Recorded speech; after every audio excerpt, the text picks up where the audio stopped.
ஆண்டவர் இயேசுவின் நாமத்தினாலே அனைவருக்கும் நல்வாழ்த்துக்கள். இன்றைக்கு ஒரு ஆசீர்வதிக்கப்பட்ட சத்தியத்தை நான் உங்களோடு பகிர்ந்து கொள்ள விரும்புகிறேன். ஆண்டவராக இயேசு சொன்னார் பாருங்க, மத்தேயு 5வது அதிகாரம் 13-14 வசனங்களிலே, நீங்கள் பூமிக்கு உப்பாயிருக்கிறீர்கள், நீங்கள் உலகத்திற்கு வெளிச்சமாயிருக்கிறீர்கள். நிகழ்காலத்திலே நாம் வாழ்கின்ற ஒவ்வொரு நாளுமே நாம் ஒவ்வொருவரும் இந்த பூமிக்கு உப்பாக, இந்த உலகத்திற்கு வெளிச்சமாக வாழக்கூடிய ஒரு அற்புதமான வாழ்க்கையை தேவன் நமக்கு தந்திருக்கிறார். இதைத்தான் இன்றைக்கு பார்க்க இருக்கிறோம். உப்பை குறித்து ஆண்டவராக இயேசு சொல்லும்போது சொன்னார், உப்புக்கு நம்முடைய வாழ்க்கையை உண்மையாக சொல்லுகிறார். நீங்கள் பூமிக்கு உப்பாயிருக்கிறீர்கள் அப்படின்னு சொன்னா, இந்த பூமிக்கு பிரயோஜனமாய் நம்முடைய வாழ்க்கை இருக்கிறது என்று சொல்லுகிறார். நீங்கள் உலகத்திற்கு வெளிச்சமாயிருக்கிறீர்கள். பாருங்க, இயேசு இந்த பூமியில் வரும்போது அவரை குறித்து ஒரு சத்தியம் சொல்லப்படுகிறது. இருளிலே இருக்கிற ஜனங்கள் பெரிய வெளிச்சத்தை கண்டார்கள், மரண இருளின் திசைகளில் குடியிருக்கிற மேல் வெளிச்சம் பிரகாசித்தது. இயேசு இந்த பூமிக்கு ஒளியாக வந்தார். இருளில் இருக்கிற ஜனங்களுக்கு வெளிச்சத்தை தரும்படி இயேசு இந்த பூமிக்கு வந்தார். நம்மை பார்த்தும் அவர் சொல்லுகிறார், நீங்கள் உலகத்திற்கு வெளிச்சமாயிருக்கிறீர்கள் என்று சொல்கிறார். இந்த உலகத்தில் இது சாத்தியமாகுமா? இந்த ஃபாஸ்ட் வேர்ல்டில் இதெல்லாம் சாத்தியமாகுமா என்று சொன்னால் சாத்தியமாகும். சாத்தியமாகக்கூடிய ஒரு காரியத்தை தான் தேவன் சொல்லியிருக்கிறார். உப்புனுடைய ருசி இல்லாமல் போனால் அது எப்படி ஆகும்னு சொல்றாரு.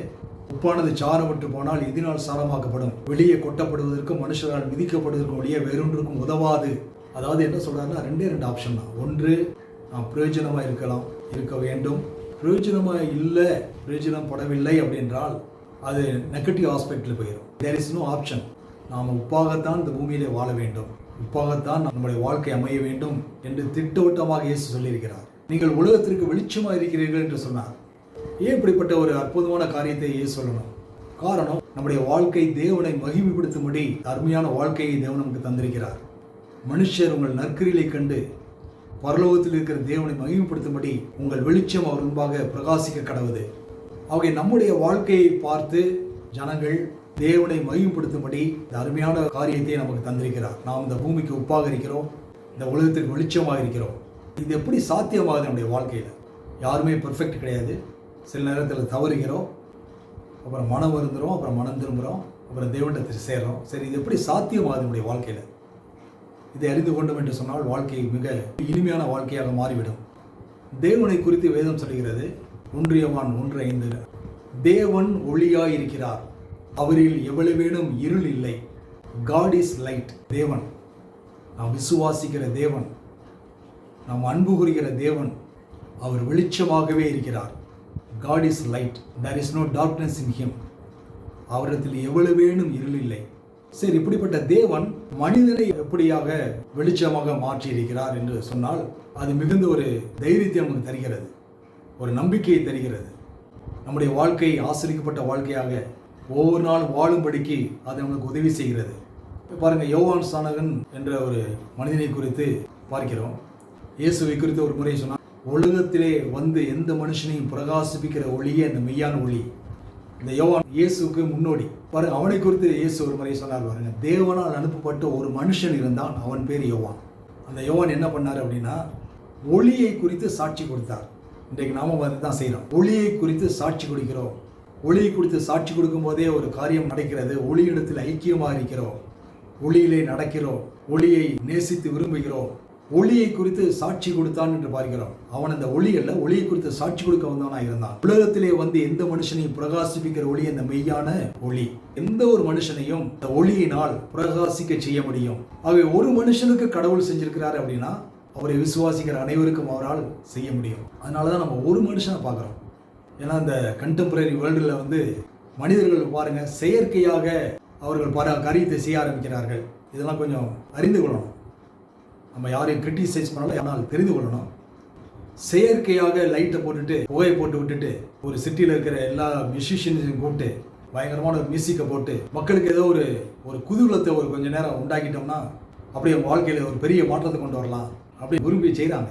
நம்ம அதுக்கு விரோதி கிடையாது. ஆனால் ஒன்று தெரிந்து கொள்ளணும், செயற்கையான வெறும் லைட்டும் எந்த ஒரு மனிதனையும் ஷைன் பண்ண வைக்க முடியாது. அது ஒரு டெம்பரரி, அது ஒரு இக்னைட் பண்ணுற மாதிரி. ஆனால் ஒவ்வொரு மனிதனும் தன்னுடைய வாழ்க்கையிலே அறிந்து வைத்திருக்க வேண்டும், நாம் இந்த பூமிக்கு உப்பாக இருக்க வேண்டும், இந்த உலகத்திற்கு வெளிச்சமாக இருக்க வேண்டும் என்று ஒரு டிட்டர்மினேஷன், ஒரு தீர்மானம் எடுத்தவர்களாக அவர்கள் இருக்கும்போது தான் வாழ்க்கை ஆசிரிக்கப்பட்ட ஒரு வாழ்க்கையாக மலர ஆரம்பிக்கிறது. மனிதன் தான் இதில் இனிஷியேட்டா எடுக்கணும்னு என்று கர்த்தர் விரும்புகிறார் பாருங்க. மனிதன் தான் ஒரு இனிஷியேட்டிவ் கொடுக்கணும். இப்போ மனிதர்கள் தான் தேவனிடத்தில் சேரணும். யாக்கோபு இதை குறித்து சொல்கிறார். யாக்கோபு 4:8 தேவனிடத்தில் சேருங்கள், அப்பொழுது அவர் உள்ளத்தில் சேருவார். நம்ம தான் ஒரு இனிஷியேட் பண்றோம். தேவனிடத்தில் சேருங்கள், draw near to God.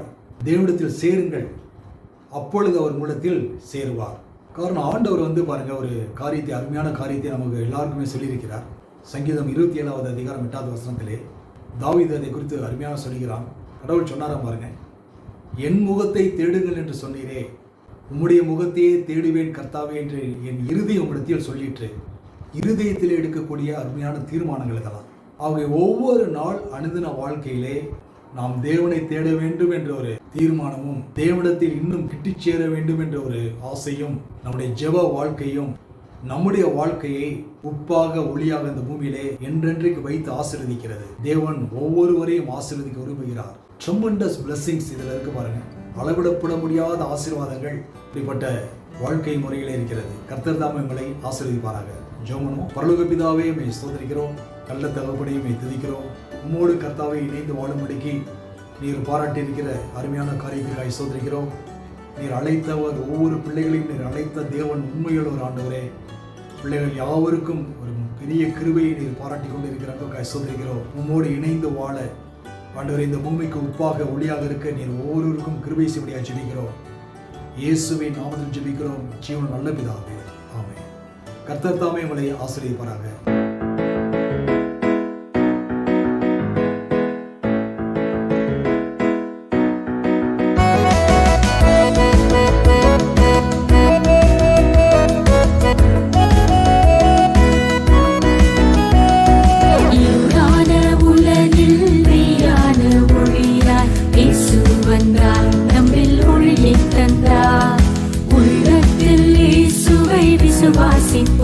எல்லாம் இயேசுவின் ஒளியை பிரகாசிப்பார். நாம் ஒளியின் பிள்ளை, நம்மில் இருளே இல்லை. இயேசுவுக்காக பிரகாசிப்போம். நாம் ஒளியின் பிள்ளை, நம்மில் இருளே இல்லை. மனிதர் முன்பாக பிரகாசிப்போம். நாம் ஒளியின் பிள்ளை, நம்மில் இருளே இல்லை. எழுந்து எரிந்து பிரகாசிப்போம்.